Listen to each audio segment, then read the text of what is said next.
Finish this sentence. The team I most like to beat is... Vancouver, because they slapped us around a little bit a couple times this year, so I'd like to get some redemption there. Redemption. Welcome to Game 80 against the Edmonton Oilers. With Thatcher Demko still out with an injury, Casey Ryan Gosling DeSmith was starting in net for the first time in a week, looking to redeem himself after some poor outings in his last 2 games. But let me tell you right now, not only did DeSmith play well, he played quite possibly his best game of the season right when the team needed it most. Just look at some of these saves he was making. He weathered an early Oilers storm almost single-handedly, giving Sam Lafferty the space to snipe one past Stuart Skinner to put the Canucks up 1-0 despite being outplayed for most of the first period. But don't get it twisted, Skinner was no slouch in net. Look at this save he made on the snake-bitten Ilya Mickey Mikheyev. He should be locked up for this one. Podkolzin was blocking shots, Myers was crushing jocks, Zadorov was creating oil spills, and then watch Elias Lindholm create a high-danger scoring chance out of thin air for Conor Garland here. Skinner was able to make the save, but because of that forecheck by Lindholm, the Canucks were able to gain possession and apply 45 seconds of offensive zone pressure. When the Oilers eventually got possession of the puck, desperate for a change, Corey Perry decided to just flip it out of the zone, but the 6'8" Tyler Myers was determined to keep those tired Oilers defenders on the ice for a bit longer. He read the play perfectly and skated the puck right back into the offensive zone. But let me pause it right here. With all 5 Oilers players back defending, this image doesn't look all that threatening, does it?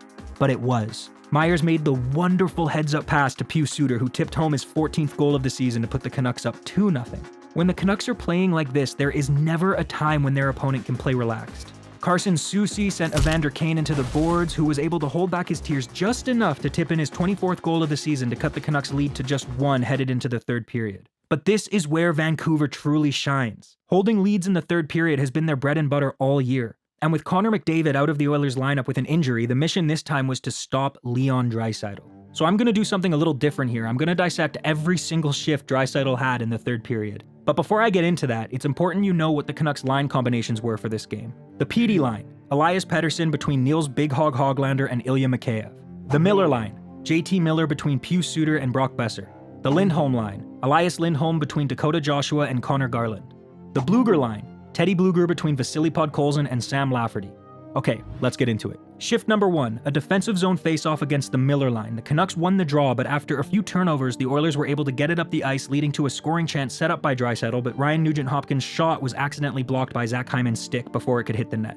Shift number 2, against the PD line. Draisaitl attempted to carry the puck into the zone, but was poke-checked by Carson Soucy, allowing Mikheyev to send it back to the Oilers' end. However, on their second attempt, the Oilers caught the Canucks in the midst of a slow change and were able to skate the puck up the ice fairly easily, but thanks to some great defending from Soucy and Lafferty, Draisaitl and Hyman were forced to the outside, and DeSmith was able to make a couple easy saves and cover the puck for a whistle. Shift number 3, an offensive zone face-off against the Lindholm line. Draisaitl won the draw back to Darnell Nurse, but Conor Garland laid his body out on the line to block the shot. Classic gargoyle. Shift number 4, against the PD line. Draisaitl gained speed from the neutral zone, looped back to grab the puck off Darnell Nurse from behind the net, skated it all the way up the ice and into the Canucks zone, passed it off to Zach Hyman, who managed to get a shot off, but DeSmith was right there at the top of his crease to make the save. Shift number 5, an offensive zone face-off against the Lindholm line, and while the Oilers managed to muster up some pressure, Draisaitl was covered by Lindholm the entire time, preventing him from doing anything with the puck until later in the shift when he was able to create some space for himself and made a beautiful pass across the full length of the ice right to the tape of Brett Kulak, but I suppose the pass was too hard because Kulak couldn't handle it, and Lafferty, who was fresh off the bench, was able to turn the play the other way. Shift number 6, against the Bluger line. Edmonton gained the zone, but Evan Bouchard's stick broke when he went to take a shot, and the Canucks maintained possession for the final 30 seconds of the shift.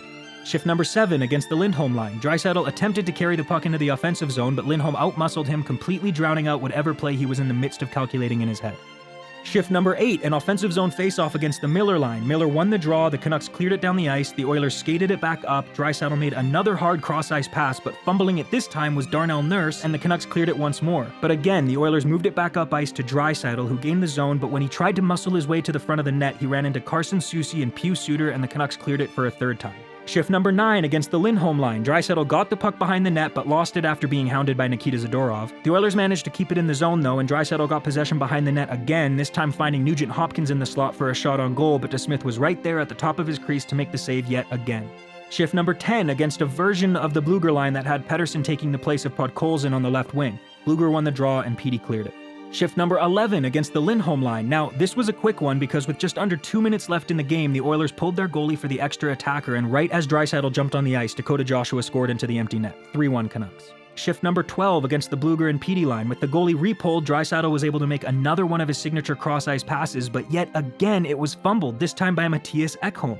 And finally, with under 10 seconds left in the game, in shift number 13 against the Lindholm line, Draisaitl won the faceoff back to Evan Bouchard, who shot the puck right into the pads of JT Miller, and as the final horn buzzed, a frustrated Leon Draisaitl attempted to make Elias Lindholm flinch, but failed miserably, and instead Lindholm just laughed it off with JT Miller as the Canucks celebrated their 3-1 win and the completion of their 4-game sweep over the ever-so-scary Edmonton Oilers.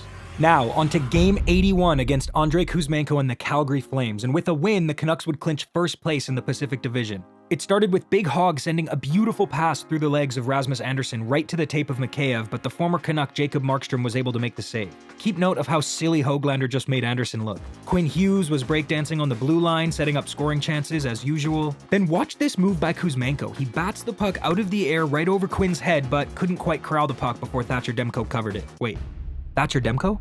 That's right, after missing 14 games with an injury, Demko is back in net just in time for the playoffs. I'm smiling so big right now. But then Dakota Joshua got called for using his shoulder to elbow Nazem Kadri. Honestly, Joshua deserved it. One of my old buddies elbowed me in the face with his fist once, and let's just say we're not friends anymore. 2-minute power play for the Flames. But watch this. With under a minute remaining in the Flames' power play, Andersson dumps the puck in to gain the zone, but Demko cuts it off behind the net and gets it up to the Canucks penalty killer so they can clear it. And here's where the genius takes place. 2010's Calder Trophy winner Tyler Myers makes a beeline for the Canucks bench, making it look like he was going to go off for a change, but instead, when the Flames players weren't looking, he curled back into the middle of the ice, screamed for a pass, and then this happened. Here's Teddy Bluger, sends it across, Tyler Myers in, cheers! With that goal, Myers became the first Canucks defenseman in over 25 years to score 2 shorthanded goals in the same season. Awesome. 1-0 Canucks. Kuzi let it rip and did some more of his signature Beyblading. Then he hit the post. Then we got a goal from...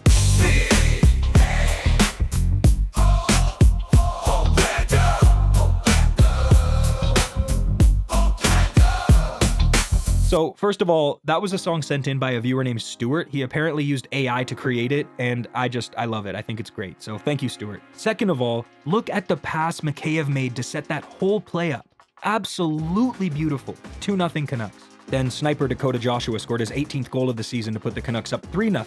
Then Demko made this incredible save, making it look like he never missed any time at all. Then Martin Pospisil tried to body check a brick wall for some reason, and obviously it didn't work out. This is where the Flames' frustration started becoming increasingly visible. I mean, just watch this sequence. It starts with Andrew Mangiapane cross-checking the shit out of Big Hog, which of course pissed Hog off, so he skated down the ice and laid a big hit on Braden Pakal, which of course pissed Pakal off, so Pakal went after Hog, but Hog got his stick up on him, leading to a giant scrum in front of the Flames bench. But check this out. That's 5'8", 165-pound Conor Garland trying his very best to peel the 6'8", 235-pound Adam Klapka off Filip Hronek.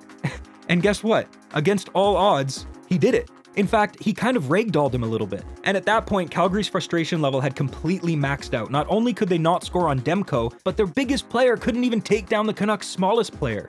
I was actually in the audience for this one, and I had just ordered a $50 burger when this happened, and you better believe it was all over my face and legs by the end of that scrum. And on top of all of that, I come home to find out that during the broadcast, in the middle of chirping the Flames bench, Hronek was caught on a hot mic saying this. You have holidays in 2 days. Let's go. Oh, okay. Pay that man whatever he wants. I don't care. The Flames got a power play out of that whole thing, but obviously nothing happened because Demko is basically a cement wall wearing a jersey, and when they finally did manage to squeak one by him, Hughes refused to let it happen. However, the Flames did eventually score one, but then Miller scored right after, and the Flames' frustrations just completely boiled over in the form of Rasmus Andersson getting mounted by Big Hog. They literally went after Vancouver's 2 smallest players and lost both battles. The only way the Flames could close out their season in a more embarrassing way is if they lose their final game tomorrow night against the last place San Jose Sharks. Anyway, the Canucks won 4-1, improving their record to 50-22-9. They've clinched first place in the Pacific Division, and if Dallas loses today against the Blues, the Canucks will have a chance to win the Western Conference in their final game of the regular season tomorrow against the Winnipeg Jets. In fact, regardless of the stars, tomorrow will crown either the Jets or the Canucks as the best Canadian team of the regular season, so drop your predictions below. Congrats to these 3 geniuses for predicting the score of Game 80 against the Oilers correctly. Thank you to these wonderful people for supporting the channel via the join button. Thank you for watching, and also So thank you for listening to the podcast. In a wild turn of events, believe it or not, the Nuckhead podcast has charted in the top 200 podcasts in all of Canada. I have no idea what to say to that other than thank you. All right, see you Friday. It's been 9 years since the Vancouver Canucks hosted a home playoff game in the city. Could this be the year the Vancouver Canucks takes home the cup?